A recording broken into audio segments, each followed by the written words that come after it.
A sudden appearance of yellow dust on Earth resulted in the deaths of many people. The surviving man wept when he saw a shadow in the yellow dust. The shadow looked like a human figure. Suddenly, it drew a sword stained with blood. The sword had small bells attached to the tip. "Help me!" the man cried, tears streaming down his face. The shadow sprinted towards him. It grabbed his feet and dragged him into the bushes. The man was nowhere to be seen, and the only thing left was his trail. Morning came, and they found the man dead. They felt pity, wondering why he had even come to the restricted area. Now that there's a victim, the group of people needs to file a report. Suddenly, Officer Kang heard something. They looked towards the bushes, trying to discern what it was. Kang quickly grabbed something from her clothes. She brought out a knife covered with cloth. Then she cut her palm. Her palm began to drip a lot of blood. She felt pain as the blood started to clot and become strange. Shortly, her companion pointed to something in the woods, saying, "It's there." It was the monster that had killed the man. Officer Kang told her group that she could handle it. She approached it, and her hand changed its appearance as if it had merged with the weapon. Officer Kang was from the Ministry of Environment, part of the Special Yellow Dust Task Force. It was a perfect day, and people were scheduled to take their civil exams. The interview room is located on the 9th floor of a building in Seoul City. After a while of waiting, applicant number 12 was called. Meanwhile, another applicant was in the bathroom. He was so nervous that he felt like he was going to die and just wanted to go home. He thought that he couldn't do it, but he still tried to compose himself by washing his face. He looked in the mirror and felt determined. But he still felt nauseous and thought it wasn't going to work, so he decided to take more medicine, even though he knew he was going to overdose. Suddenly, he was surprised when a bird appeared. The bird landed on a nearby tree branch. As he looked at the bird, he felt as if it was staring at him. The bird's eyes met his, which surprised him. He suddenly imagined that the bird was eyeing him and talking to him. At that moment, he thought he was screwed. He decided to go back, and the news was reporting that some people had gone missing. On the other hand, he was focused on himself, telling himself that he could do it. The man's name was Han Maru, an ordinary 29-year-old young man living in South Korea. He graduated from an average university and also struggled to find a job. He had been preparing for the Level 9 civil service exam for 5 years, enduring 4 failures, but now he finally made it to the interview. Shortly, his applicant number was called, surprising him. He stood up nervously and informed them that he was present. He told himself that this time he was definitely going to pass. "Let's do this," he said. The interviewer looked at him with a serious expression. This made him gulp down in nervousness. The interviewer then asked why he had applied to become a civil servant.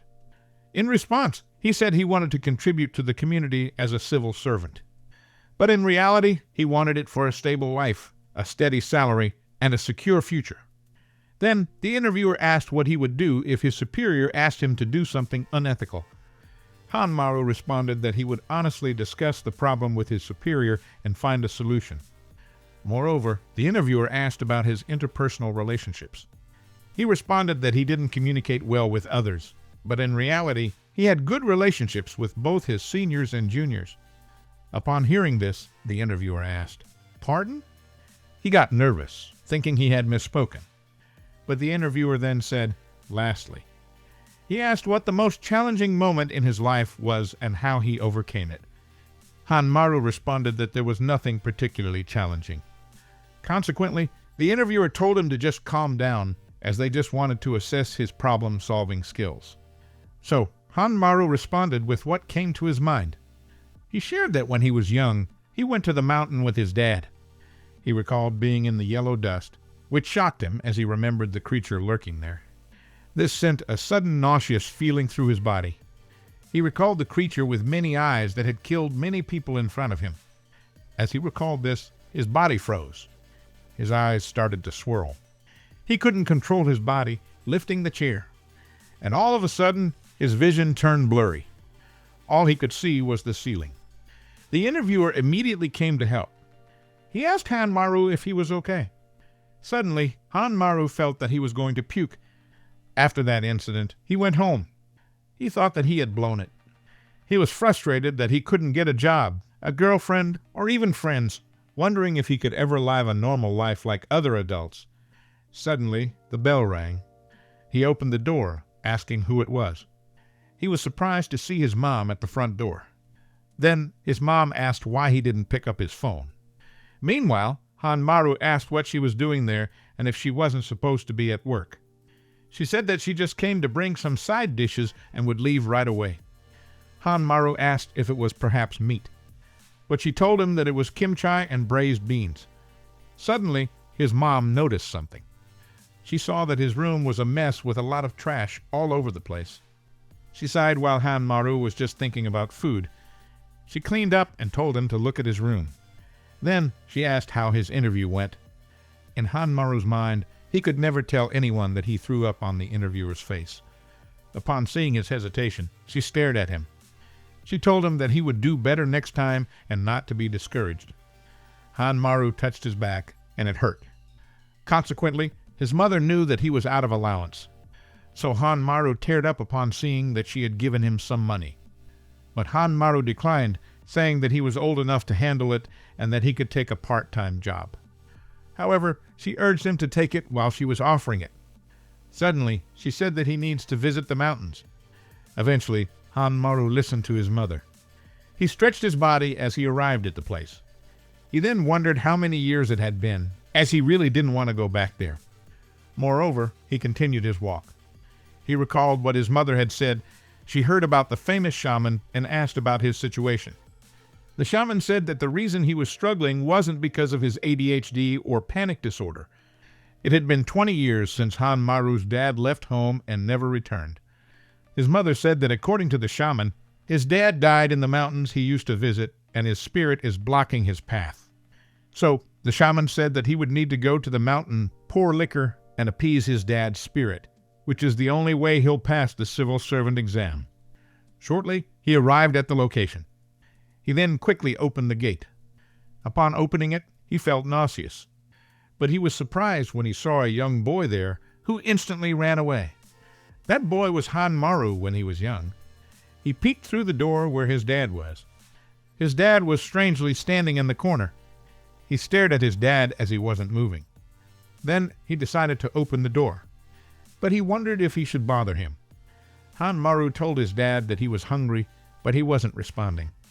To his surprise, his dad started exhibiting strange acts and making strange noises. Hanmaru froze as he recalled that moment, but he realized that it was all in the past. Suddenly, his heart skipped a beat. He thought that it was suffocating, but he thought to finish it quickly and go back down. Shortly, he brought out the liquor and poured it into the cup. Moreover, he threw the liquor everywhere. He told his dad that he hoped he was doing well, and just in case, he would also pray to the mountain spirit. He told the mountain spirit that his dad left him.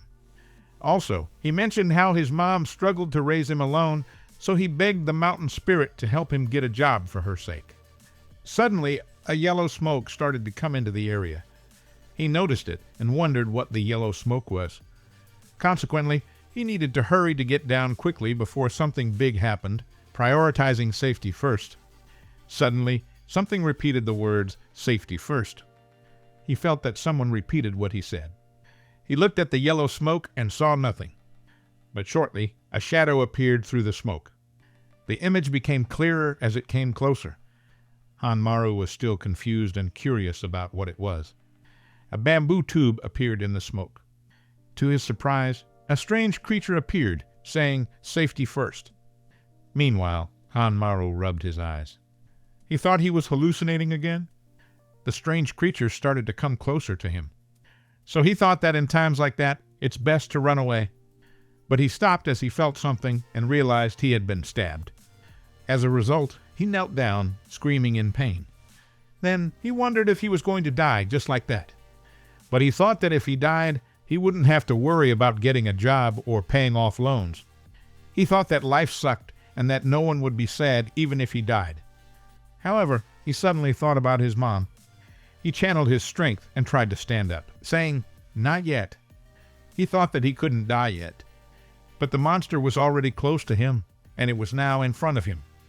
The monster told him, "Safety first," To his surprise, it leaped towards him. His eyes grew wide in surprise, but he suddenly saw an eye in the mouth.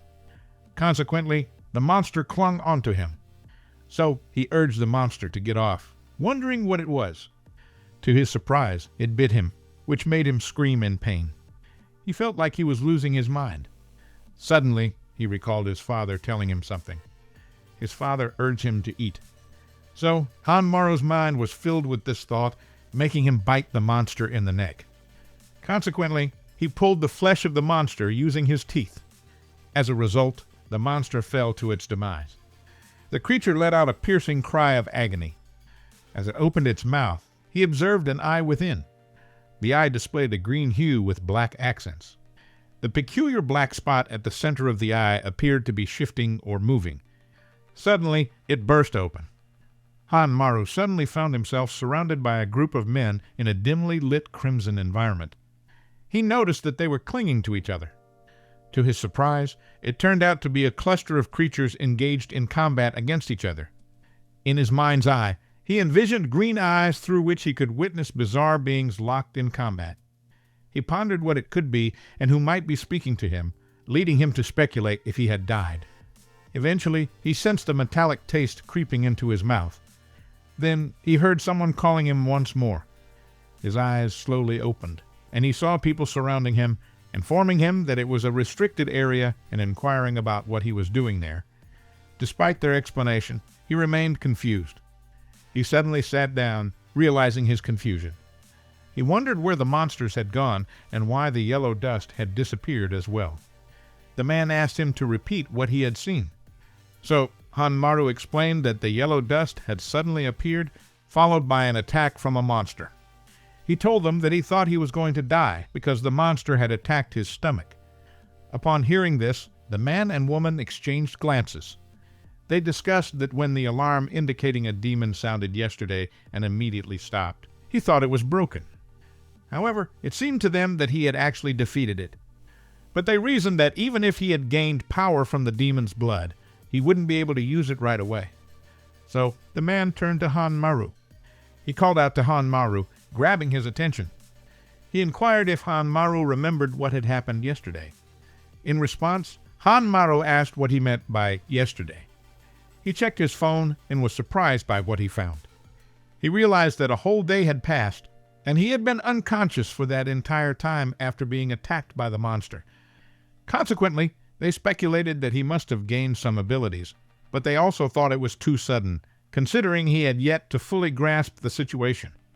So the man told him that he just needed to figure out what had happened, as they had all gone through the same thing. The man placed a hand on his shoulder and told him that he had arrived at the right time, so he needed to participate. Hanmaru then asked, "To what?" They went to a city, bringing Hanmaru along with them. They brought him to the Ganqua Island Dust Emergency Department headquarters. The flag displayed Special Service Government Official, indicating a new orientation was underway. Hanmaru remained confused about his whereabouts. He noticed that he was dressed casually while the others were dressed in formal attire.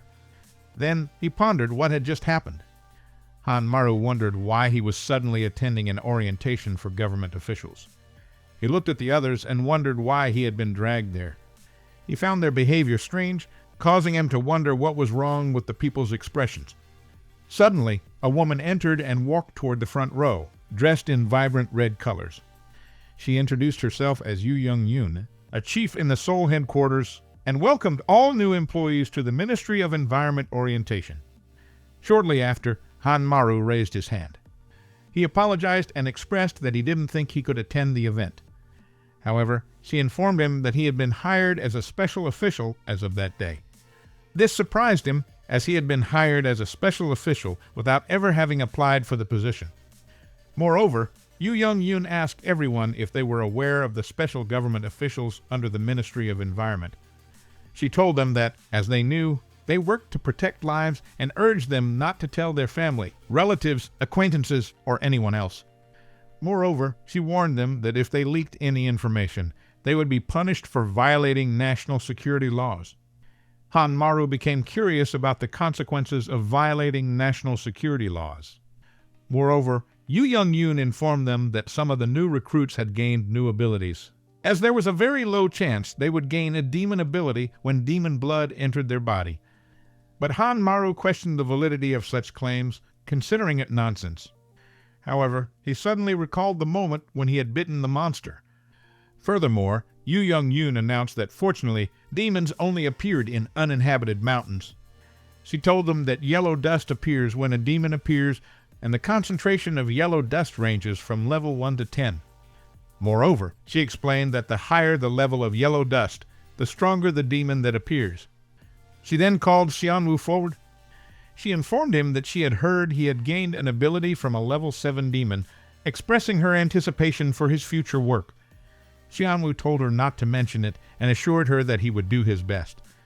Then she turned her attention to someone else, flipping through her papers. She called Han Maru, stating that he had gained his ability from a level 1 demon, and asked him what ability he had acquired. In response, he informed her that he still didn't know what his ability was. Upon saying this, Xianwu chuckled. He became irritated that Xianwu laughed at him because he had gained an ability from a level 7 demon, while Han Maru had only gained one from a level 1 demon. But he thought that it wasn't important and decided to focus on escaping from the strange place. Suddenly, a loud alarm rang out, catching them by surprise. Yu Young-yoon informed them that it was just a warning alarm indicating that a demon had just appeared. Shortly after, they went up ahead toward the mountain. She informed them that it was time for their practical training to showcase their abilities. Meanwhile, Han Maru wondered what he was doing there.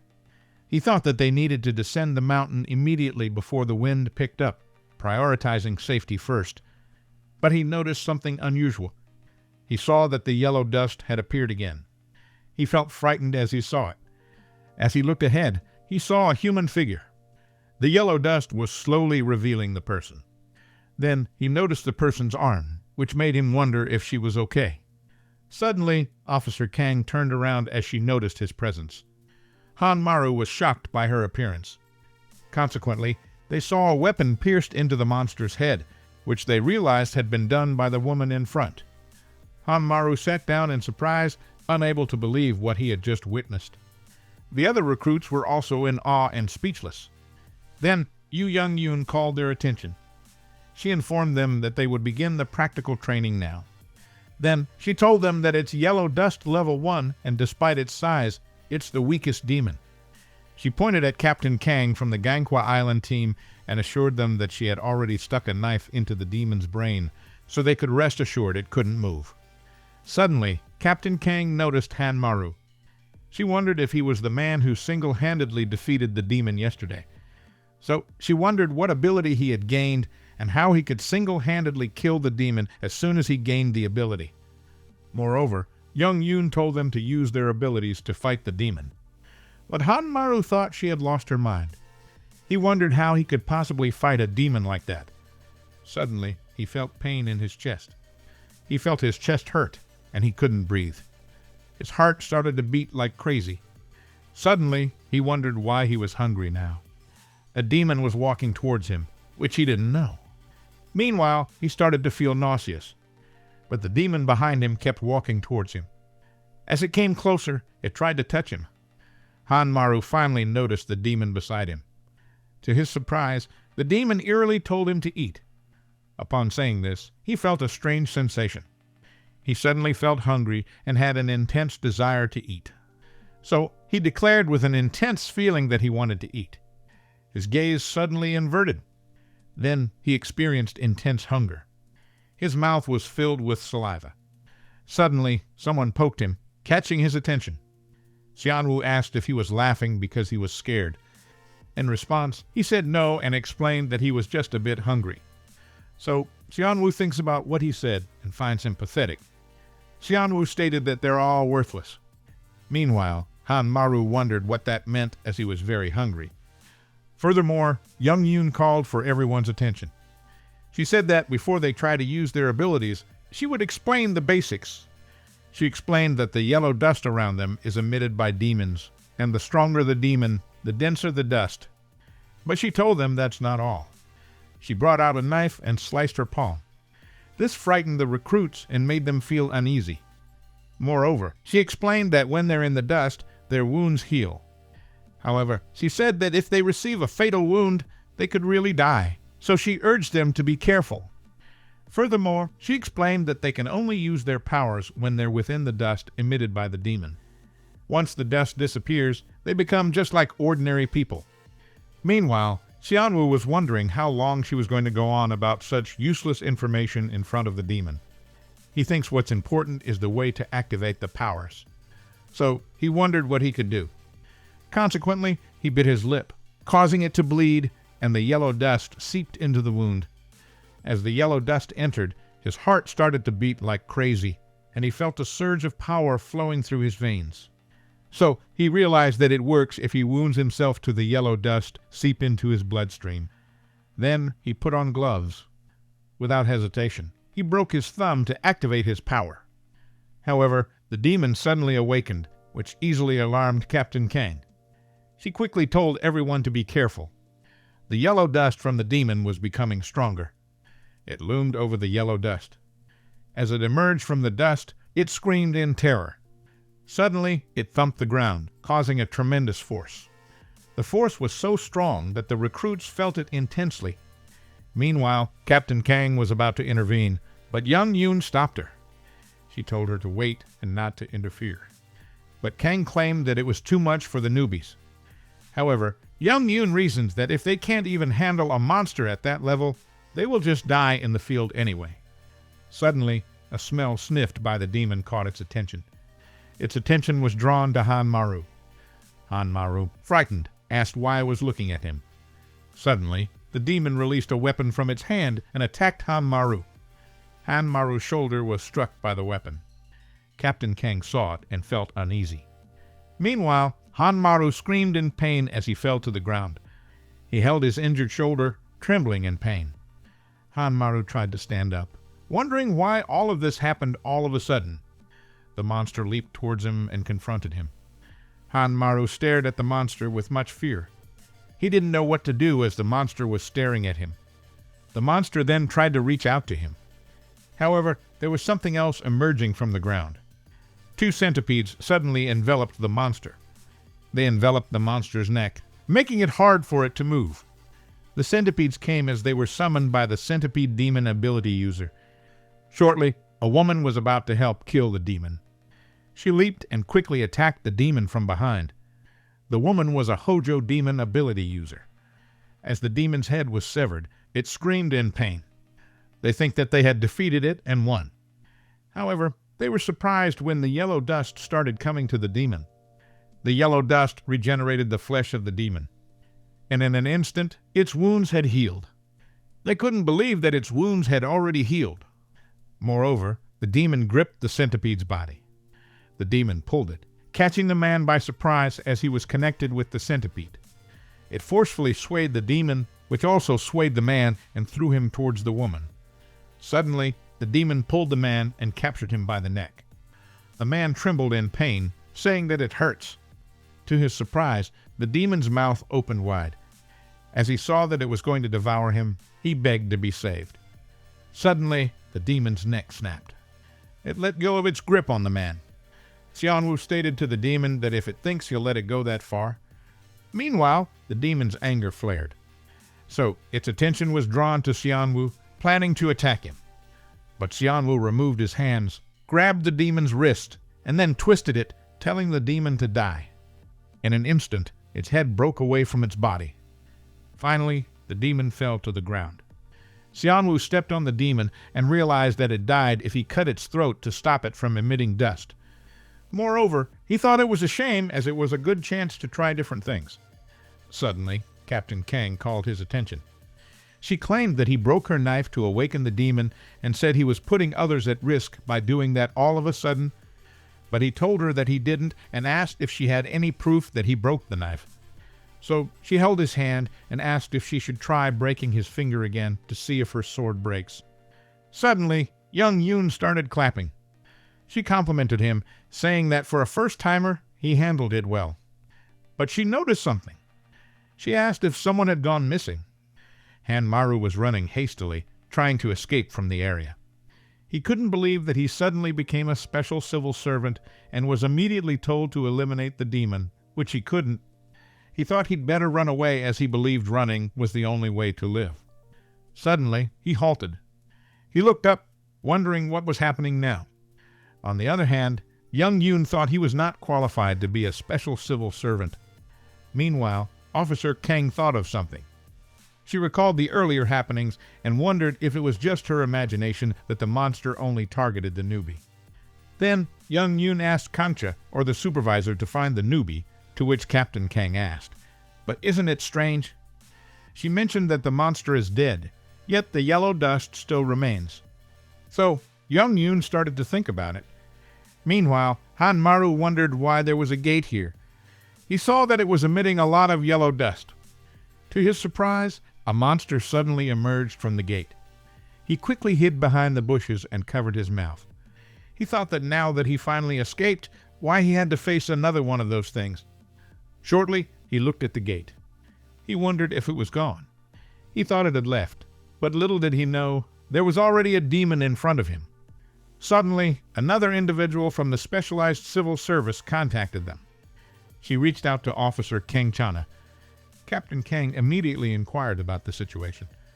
Yesyak informed them that the officer had called. Young Yoon was surprised to learn that Rakshakas never appeared currently in the same area.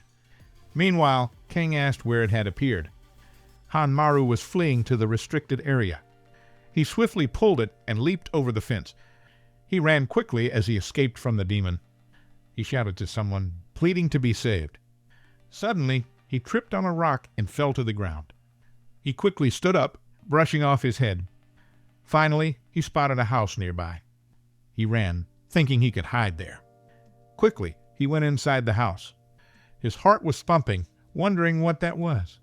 He peeked through the door, thinking there was no way it had followed him.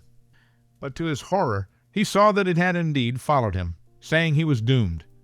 The demon was a level 3 and had strange things floating in its head. Han Maru wondered about the leaf-like thing on its head and how it had appeared suddenly. Suddenly, he saw someone arrive. A grandma asked who was there. She wondered why there was a yellow fog in the middle of the day, as she could hardly see. The grandma couldn't see the demon in front of her. The demon growled a little, noticing the grandma. On the other hand, Han Maru thought that the grandma was in danger, and he had to help her. But since he had no power, he wondered what he could do. He recalled what young Yoon had said, that those who had received the powers of Rakshakas could heal in the dust. But she warned to be careful, as a fatal wound could still kill them. So he thought he might die. He prioritized safety first and realized that, in that situation, he had to survive. Meanwhile, the grandma asked who was there and if it was Changsik's mother. Upon hearing this, the demon repeated the words, Changsik's mother. The grandma told it to stop mimicking her. But as she clearly opened her eyes, she saw the appearance of the demon. She sat in fear, wondering what it was. Meanwhile, the demon repeated Changsik's mother again. The demon pointed its finger, and then the leaf-like thing on its head suddenly pointed towards the grandma. It flicked its finger, and the strange thing suddenly moved. As a result, blood splashed all over. But the grandma was surprised. She didn't feel anything. Slowly, she opened her eyes. She saw a man in front of her, shielding her. Han Maru asked if she was okay. In response, she said that she was okay, but to her surprise, Han Maru's body fell onto her. Han Maru told the grandma to quickly run away. Moreover, Han Maru wondered, why do I only have a level 1 Rakshasa ability? It's as worthless as my resume. He said, in the end, I'll die because I don't have real powers, and I can't even save Grandma. His eyes started to get blurry as he looked at the grandma, who was concerned. Han Maru said, please, I'm begging you, if anyone could just come. He begged for someone to save him. Suddenly, the yellow dust started to seep into his wound. His body started to change, releasing veins. Shortly, his eyes glowed and his teeth sharpened. Without hesitation, he charged towards the demon. Meanwhile, Captain Kang was already on the way to the demon. She suddenly heard something loud that made her stop running. She quickly went to the area where she heard the sound and was surprised to see the newbie attacking the demon. She was surprised and wondered what the newbie was doing. Suddenly, the demon grabbed Han Maru's head. The demon pushed Han Maru forcefully. He was sent flying, causing him to hit the wall. But Han Maru's body still felt conscious, and he felt a strong will in his body. Meanwhile, the demon felt strange. It held the wound that Han Maru had bitten. Upon seeing it, Captain Kang concluded, the Rakshasa is unable to regenerate at the area the newbie bit. So she wondered why. But she stated, no, this isn't the time to worry about that. She went and charged at the demon, aiming to get the thing on its head. As she got it, she gripped it forcefully, which wounded her hand. As a result, she transformed into her ability as the Iron Rakshasa ability user. The demon noticed her presence, making it grow even angrier. So it hurled its pointy thing towards her. But Captain Kang immediately turned around. Her eyes met the objects hurled at her. Swiftly, she swayed the things using her weapon. The objects came back to the demon, which instantly covered its face. So Captain Kang seized the opportunity to confront it. Instantly, she struck the demon's body. The demon was immobilized, and shortly after, Tabari was sliced in half. Finally, the demon perished, and it was successfully defeated by Captain Kang. Slowly, the demon's body started to vanish like ash. Captain Kang immediately went to the grandma. She asked if she was all right. Then she asked, "Are you regaining your senses?" Shortly, the grandma sat up and asked what had happened just now. Captain Kang told her it was nothing, just a wild boar that appeared before running away. Fortunately, Kang was glad that ordinary people forget about demons once the yellow dust clears. Moreover, she told her not to worry, as the public servants would handle the aftermath. The grandma went in, and Captain Kang told her to take care. She immediately turned her attention to Han Maru and walked over to him. She wondered what was up with the newbie. She noticed that his severed arms had already regrown, so she asked if he was really just a level 1 Rakshasa ability user. Han Maru felt frustrated upon waking up. He realized they were asking him to begin work the following day. Suddenly, he remembered the moment he encountered a Rakshasa demon. So he thought he didn't want to go. He assured himself that he definitely wasn't going. However, he felt desperate for a job, so he started to consider it. But ultimately, he decided to simply go back to sleep. Han Maru had been sleeping for a while now. He suddenly fell into a deep sleep and began dreaming about something. He dreamt of the demons again, engaged in battle. He heard words urging him to return. Shortly after, he awoke from his dream, surprised. He then sat up, trying to breathe normally. He looked at his hand, wondering what it was, as it had haunted him ever since. Then he noticed that it was already morning. So he opened the window and looked outside. To his surprise, he saw a fire on Chingai Mountain, making him wonder if it would spread this far. The demons were the cause of the fire on the mountain. It was a fire demon spreading the surge of fire. The special civil servants were there to take control of the situation. The woman in charge was a water Rakshasa with the ability to control water. As the water falls onto the fire demon, it detested it. On the other hand, there was another person assisting, who was an ice Rakshasa with the ability to control ice. The man froze the demon's feet to the ground. They immobilized it and froze its entire body. The water ability user called the team leader and mentioned that Rakshasas aren't supposed to appear at night. But the team leader instructed her to focus on preventing the wildfire damage for now.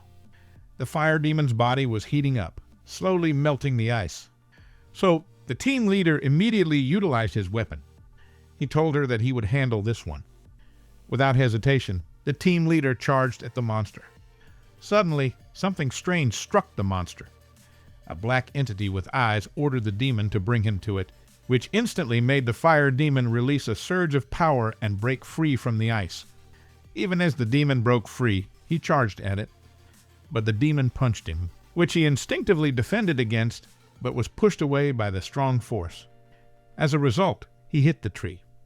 The team leader's eyes and arms got burned by the fire, so his companion immediately went to him. Suddenly, the demon's head started to emit lava.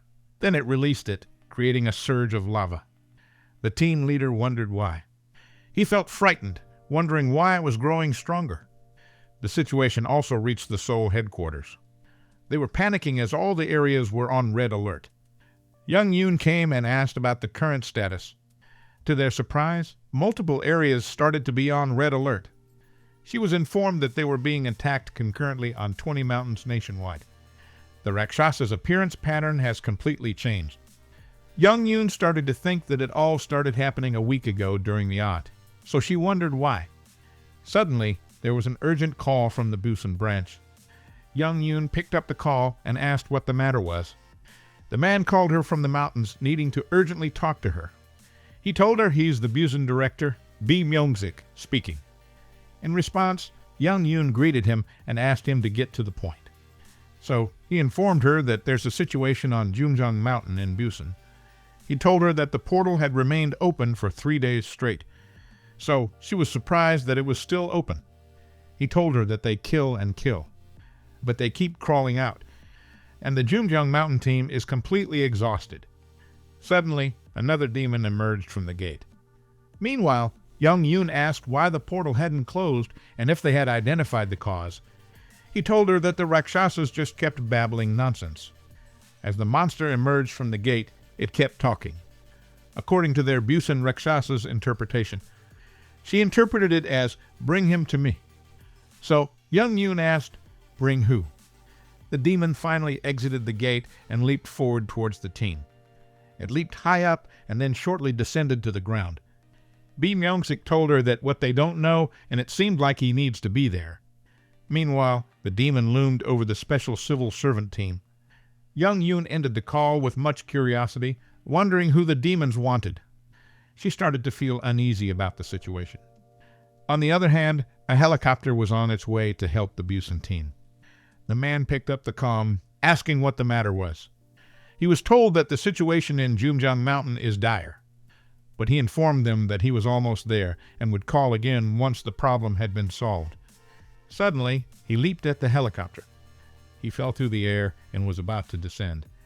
As he leaped, there was a bright light emanating from him. His speed was increasing as he neared the yellow dust. As he entered the yellow dust, he inhaled it, and his appearance changed. At that moment, he utilized his skill, the spatial inversion. He continued descending from the sky. Shortly, he descended onto the roof of the house. The Busan team noticed his presence and started to wonder. They looked around, asking who he was, as he appeared out of nowhere. So they warned him that it's dangerous there. Meanwhile, the demon suddenly noticed him and caught its attention. Suddenly, the demon leaped towards the woman. The woman instantly noticed the demon was about to charge at her. So she quickly evaded it and then turned around to see. To her surprise, the demon was already poised to attack her. On the other hand, the man was opening something like a rift. He opened it wide, and the appearance was dark. The ability that he used is the spatial tear, which also appeared behind the monster. Quickly, he put his hands inside the spatial rift. The man pulled the monster from the spatial tear he created, and in an instant, its head was in his hand. As a result, the demon was instantly incapacitated. The Busan team was surprised by the sudden happening. Shortly, the man descended from the roof and told them that they had worked hard. He told them that he would handle it from here, so they should take a break. The woman quickly asked the team leader, "Who's that guy?" He told her that he was the first Rakshasa ability user, the founder of the special Yellow Dust Task Force. Before starting, the man stretched his body. He steadied himself and thought that he shall wrap this up quickly. The man is known as the strongest Rakshasa ability user at the moment, Director Jeong Il-do. Moreover, the man's ability spread through the area. It enveloped the rocks surrounding the gate. The dark violet ability spread throughout the entire mountain. Suddenly, it reached the top and even enveloped the moon. The Busan team glanced upward as they observed something peculiar in the sky. They pondered the nature of these dark fissures.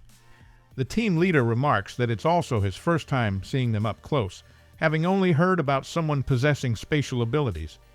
They questioned why having such a powerful ability was significant. Jeong Il-do opened the black rift, revealing yellow dust within. Meanwhile, at Seol-chungai Mountain, the fire continued to rage. The fire refused to subside and began to rapidly spread throughout the area. Consequently, the demon monster remains undefeated.